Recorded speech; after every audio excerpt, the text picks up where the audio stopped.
Сайн байцгаана хүүхдүүд ээ. Өнөөдөр бүгдээрээ математикийн хичээлээ хамтран хийцгээе. Өнөөдрийн бидний хичээл асуудал шийдвэрлэх, бодлого бодох арга. Дараах загварыг ажиглаад уншиж ярилцъя. Ямар дүрсээ хүүхдүүд ээ? За, улаан тэгш өнцөгт.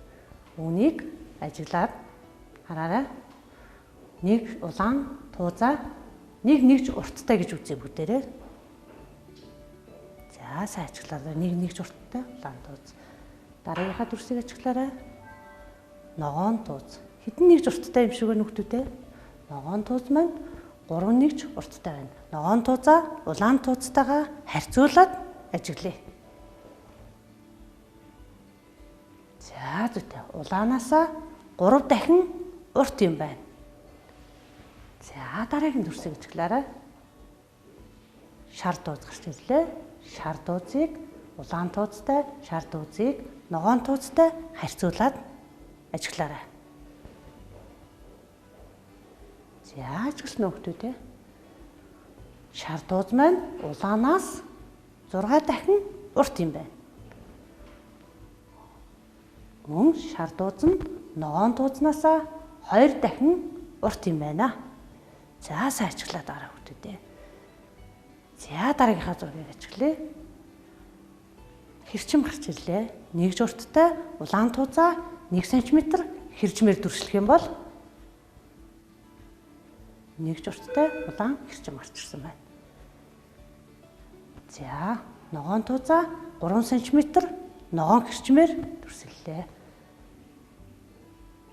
Шар туузаа 6 см хэрчмээр илэрхийллээ. За, энэхүү 3 туузаа хооронд нь ажиглаад хараарай.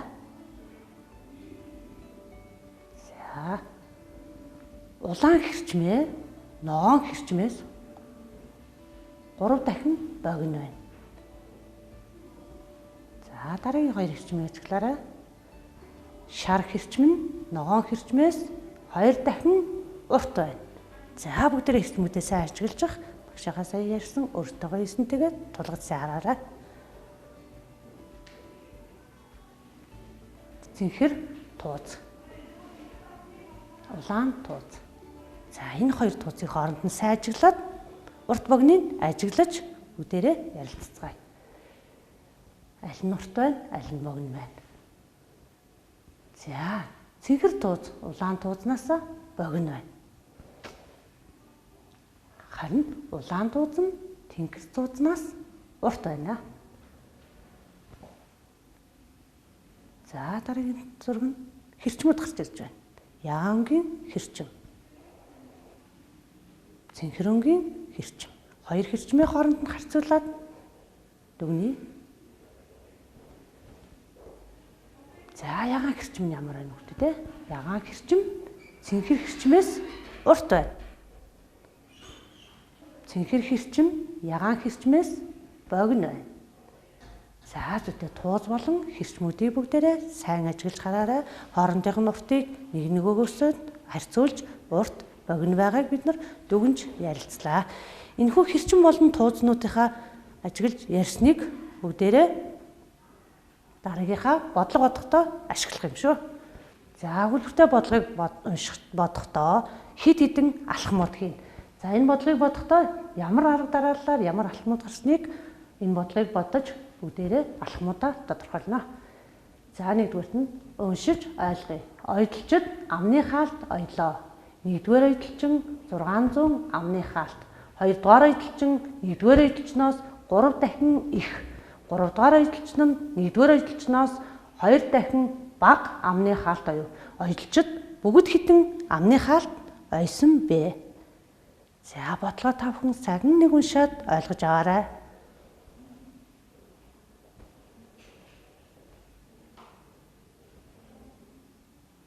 За, бүгдээрээ ойлгосон бол дараагийнхаа үйлдэлд орцгоё. Бодлого дээр юуны тухай гарсан бэлээ хүүхдүүд ээ? Ойдлчид амны хаалт ойсон. За, хэдэн ойдлцсон байсан бэлээ? 3 ойдлчин байсан. За, энэ дээр зураглал, загвар бүгдээрээ зохицгоё. 1-р ойдлчин 2-дугаар эдэлчин, 3-дугаар эдэлчин амны масаг хаалт ойсон байна. За 1-дугаар эдэлчин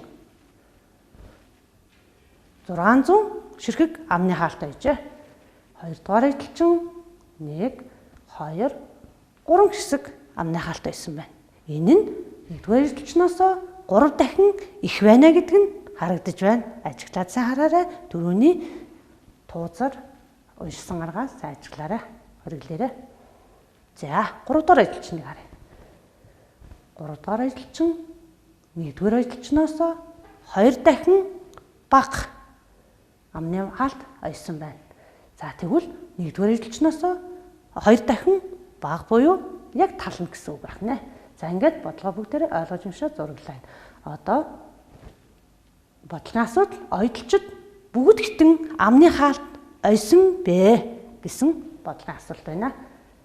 За үнийг ингэж зураглалаар харуулна. За бүгдээрээ та нар дэвтэртээ зураглалаа гүйцэтгээрэй.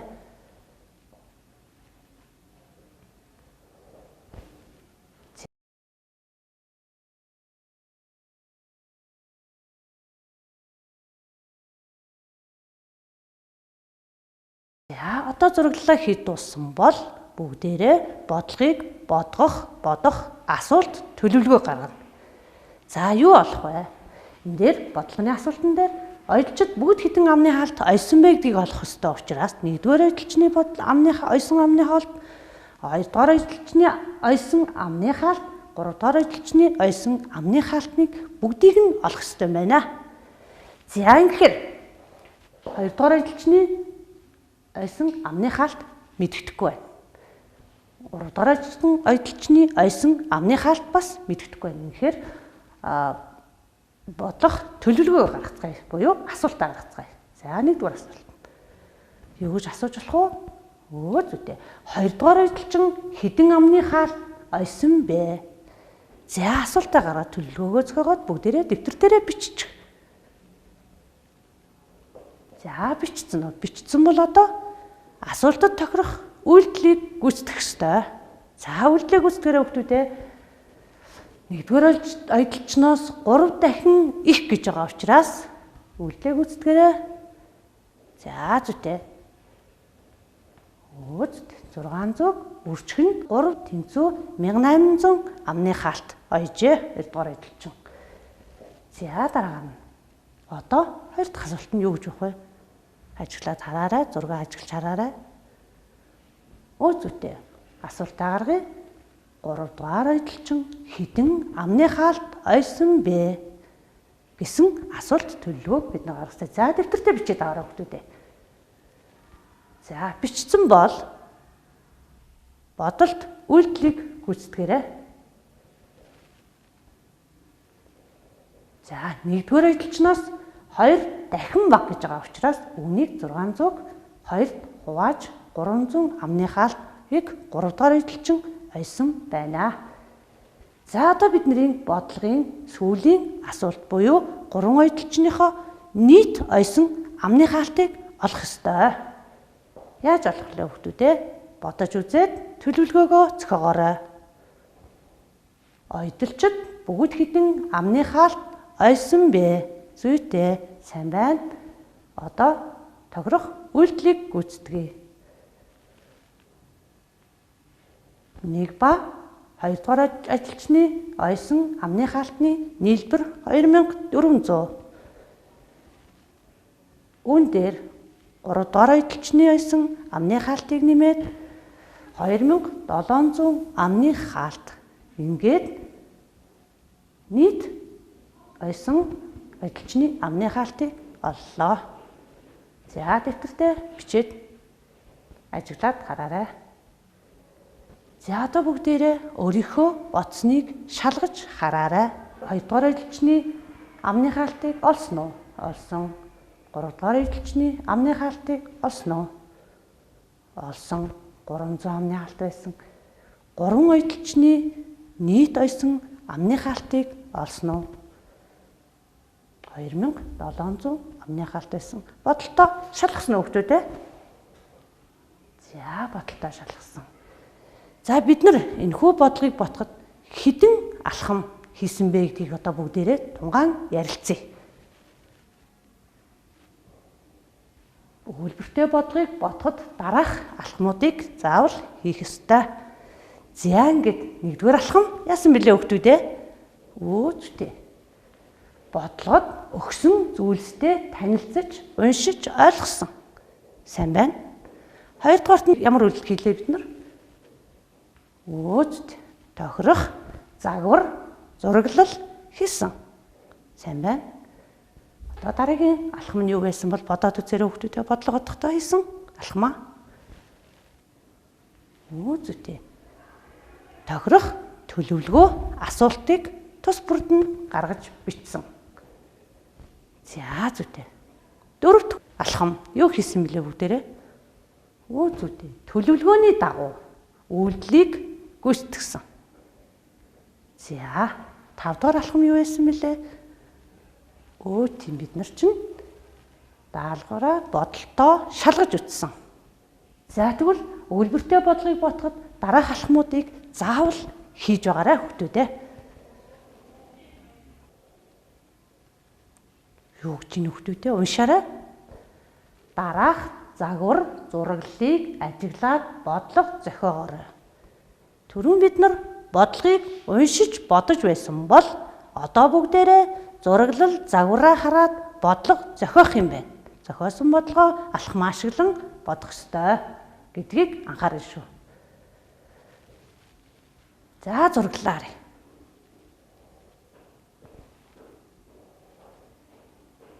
За зураглалаа сайн ажиглаарай хүүхдүүдээ.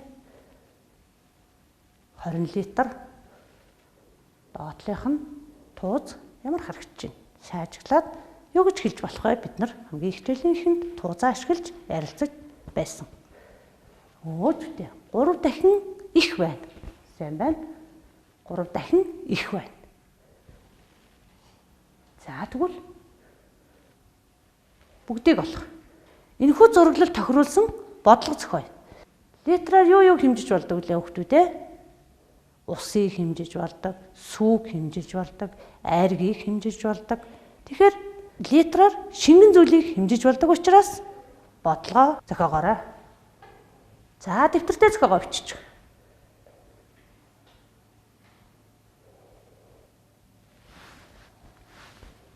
За зохиосон бодлогоо бүгдээрээ хамтраад ярилцгаая. За багшийнхан зохиосон бодлого байна.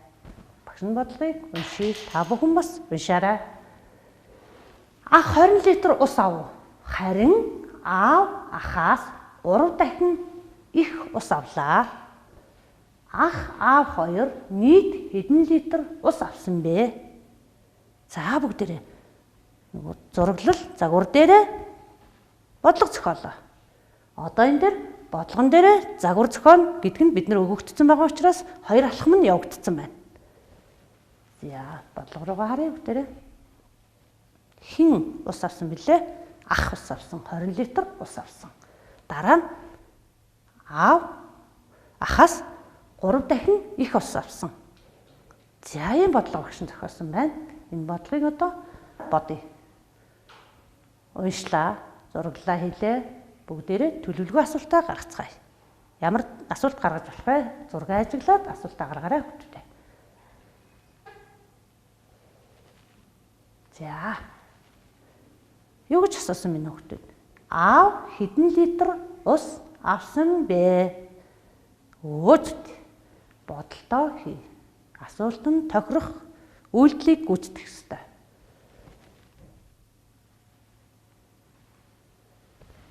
Аав маань ахаас 3 дахин их ус авсан учраас 3-ыг 20-оор үржүүлээд 60 литр ус авчээ.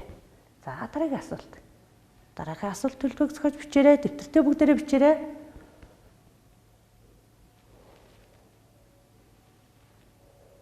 Аав ах хоёр бүгд хэдэн литр ус авсан бэ? За энэхүү асуултад тохирсон үйлдэлийг гүйцэтгээрэй.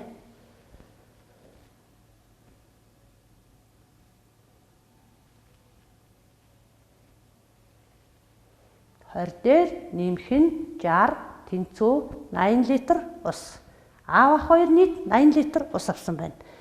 За бүгдээрээ сая усны тухай бодлоо. Усны хэрэглээ, усыг юунд хэрэглэдэг вэ? Ус ямар үнэртэгтэй гэдгийг та бүхэн мэдэх үү?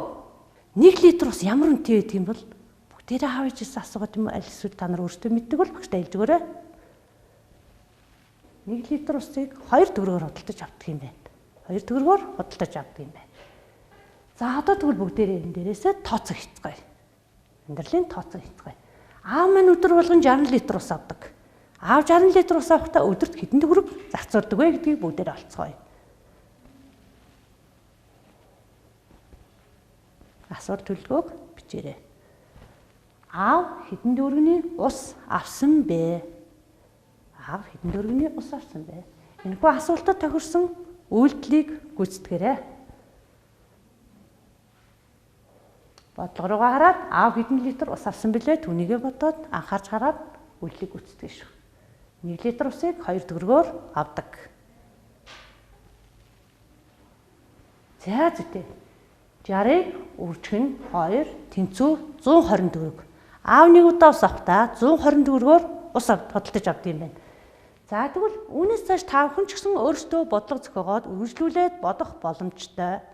Өдөр болгон аав нь 60 литр ус авдаг бол өдөрт 120 төгрөг төлдөг юм байна. Тэгвэл 7 хоногт аав хэдэн төгрөгөөр ус авдаг вэ? Тэр ч байтугай цаашаа сард хэдэн төгрөгийн ус хэрэглэдэг вэ гэдгийг ч олох боломжтой юм байна. Ингээд цааш нь бодлогоо та нар ахуй хэрэглээндээ ашиглаж болох юм байна. Одоо бүгдээрээ усныхаа тухай ярилцъя. Бодлого дээр гарсан усныхаа тухай. Хүн усыг юунд хэрэглэдэг юм болоо хүүхдүүд энийг бодоод үзтээ та нар. Юунд хэрэглэдэг лээ? Хэлээрээ багш та. Өөч хоол хүнсэндээ, ундандаа, юм угаахтаа усыг хэрэглэдэг байх. Дэлхий дээр ус байд юм болов уу? Байдаг шүү дээ, тийм ээ. Дэлхийн бөмбөрцгийн ихэнх хэсэг нь ус эзэлсэн байдаг. За тэгвэл биднэрт хэсгийн тухай үзсэн учраас дэлхийн гадаргийн 70-аас 75 хэсгийг нь усан бүрхүүл эзэлдэг. Тэгвэл манай дэлхийч ус ихтэй юм байна шүү дээ, тийм ээ. Тэгвэл энэ их усыг хамаагүй хэрэглээд байж бас болохгүй. Яагаад болохгүй гэж хүүхдүүд ээ? Энэ их усны чинь зөвхөн нэгэн хэсэг нь цэвэр ус байдгийн шүү. Бусад хэсэг нь яг унданд хэрэглэх боломжгүй ус байдаг учраас усыг яах ёстой байх нь? Хамгаалах, хайрлах, хямгадах, бага хэрэглэх ёстой байх нэ. Адаглаад та нар шүдээ угаахдаа сой зороо шүдээ угааж авах хоорондоо карантины хавсыг гойжуулаад орхичдаг. Энэ мань үр зарлаггүй ус гойжод байгаа шүү дээ. Тийм учраас усаа сайхан хямдтай хэрэглээрэй хүүхдүүдээ. За мөн цэвэр усыг тогтмол уух нь бас хүний эрүүл мэндэд сайн байдаг. Тэгвэл цэвэр ус ийм бага байгаа юм чинь энэ бага байгаа цэвэр усаа маш сайн хямгадаад өөртөө хэрэглээд ууж явах юм бол та бүхэн бүгдээрээ эрүүл байх нэ. За ингээд энэ ус маань бидний амьдралын их үүсвэр юм. За ингээд өгүүлбэртэй бодлогыг бодоход дараах алхмуудыг баримталж бодохоор боллоо. Гэрийн даалгаварт сургуульчгийн хуудас 103. Бодлого номер 429 430. Энэ хоёр бодлогыг бодохдоо бодлого бодох 5 алхмуудаа баримталж бодоорой. Хичээлд идэвхтэй оролцсон хүүхдүүдэд баярлалаа.